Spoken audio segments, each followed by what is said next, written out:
Hi guys, it's Wojtek from stereosound.pl. What I've noticed actually recently that every month I just looked on the Google statistics actually on my YouTube channel. I've noticed that we have few visits actually from abroad.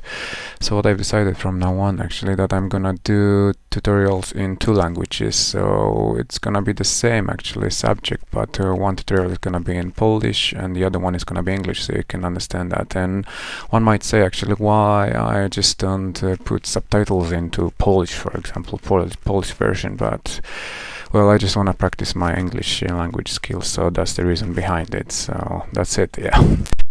Okay, so what I'll do, well, this month I focused on the low end actually in your mixes, so we will just focus on two things: creating a more punchy, more subby kicks, and the other part is gonna be about the low bass. So we'll try to create a nice subby bass for your mixes actually. Alright, so we'll start first with loading of I've got a MIDI track. I'm gonna load into it an instrument rack, and as you can see actually it's a cool device that is built in Ableton Live. As you can see from that menu, you can drop MIDI devices, audio effects and instruments. And the thing about it, if you compare that to just any other track actually, that you just put one instrument, you can, on the instrument rack, you can put instruments into chains, so you can have plenty of instruments going. And you can just mix and match different sounds and create something special actually inside your mix and inside your tracks. Okay, but in this tutorial we will focus on the punchy kicks, and I will show you how to create more punch within them. What I will do right now, I'll just load the sampler, which is basic sampling included in Live, and I'll just drop a sample actually. We'll just load the simple beat. I'm gonna use the same one I've used for Polish version. That was the one, and I'll just lower sustain and decay so it's not that long actually, and it should fit a lot better actually in your mix. So you just have to remember whenever you actually load samples, they have a long decay and sustain, as you can see from that sample viewer.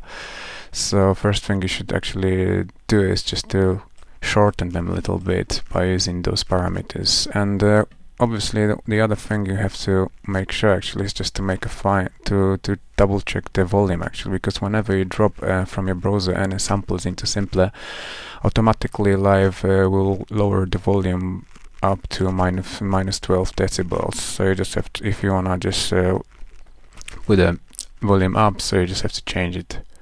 I guess minus 5 decibels in that instance should be fine. So let's have a look how it sounds at the minute. Okay, so we just have a basic kick actually, and if you want to add more punch into it, what you do most of the time is just use whichever actually synthesizer you've got in your armory, and you can just create a subbiness into it, and that will give you more punch. And how you do it actually inside the instrument rack, in that instance I will use Operator, which is a FM synthesizer made by Ableton as well. It's pretty basic, and actually it's good for this example. It's an FM synthesizer actually, and it consists of four oscillators. There is a LFO, section filter, and some other actually stuff. But I will just focus for this instance. I will just focus on one oscillator. We'll just use oscillator A. I'll just turn off the other oscillators. And the first thing we would do, there is a cool utility actually in Ableton Live, which is called Spectrum, and there's just basically a viewer that shows you the spectrum of your sound actually, and on that basis you can just analyze what are the main harmonics actually of the sound you produce.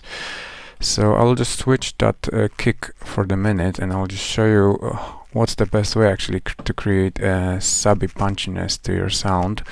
I mean, I have read actually a lot about it on the internet, and most of the time actually there is a misconception actually between which wave actually we're supposed to use. I mean, I'll just show you right now that whenever I saw it actually on the internet, and everybody was saying to use sine, but to be honest with you, that's not the best example actually.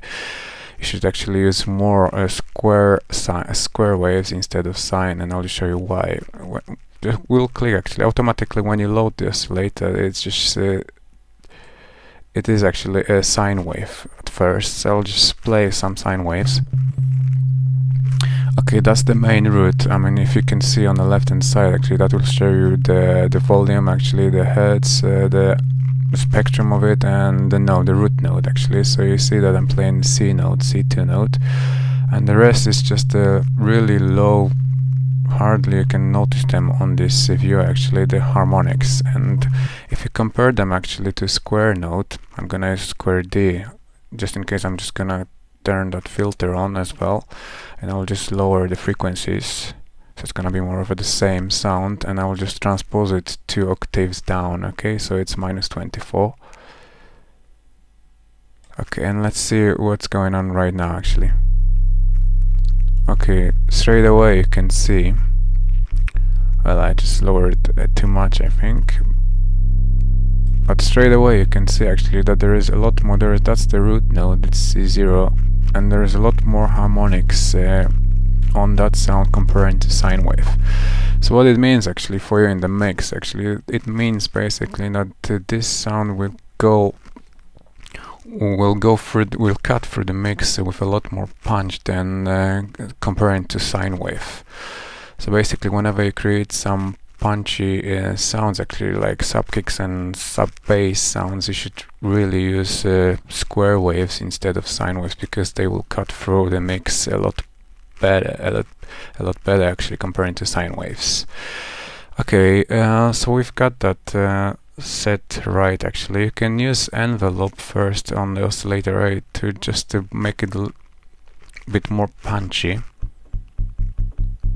and a bit shorter actually, so it won't produce any problems when you add actually bass into your mix later on.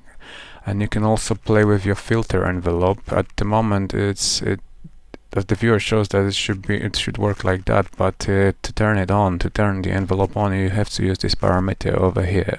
It shows you at the moment that it's 0%, so it won't affect the envelope, won't affect filter at all, so you just have to turn it a little bit up. Let's say it should work fine around 20%. Let's see now how this sounds. Okay, we can cut the frequencies a little bit. Okay, and let's have a look right now how it works with the kick.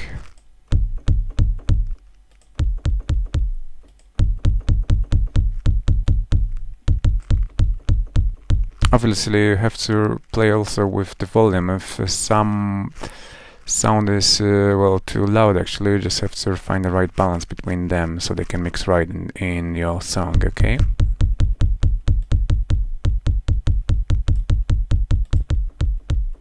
Okay, so that's without the subbiness, and that's with the sub punch.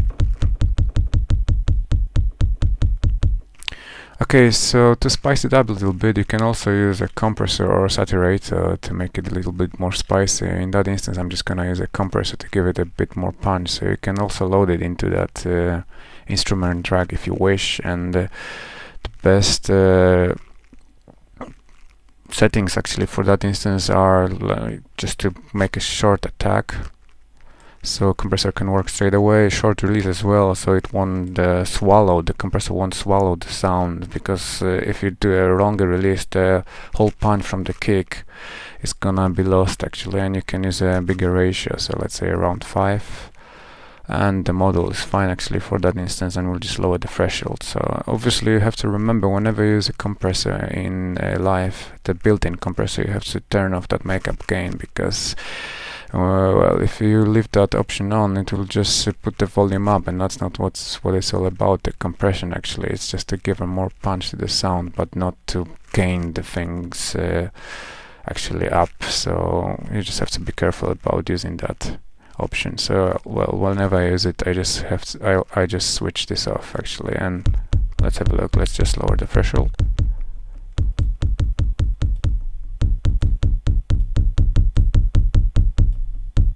Okay, that should be about right, and if you wish, you can also add saturator to make it a bit more analog, but that's up to you basically.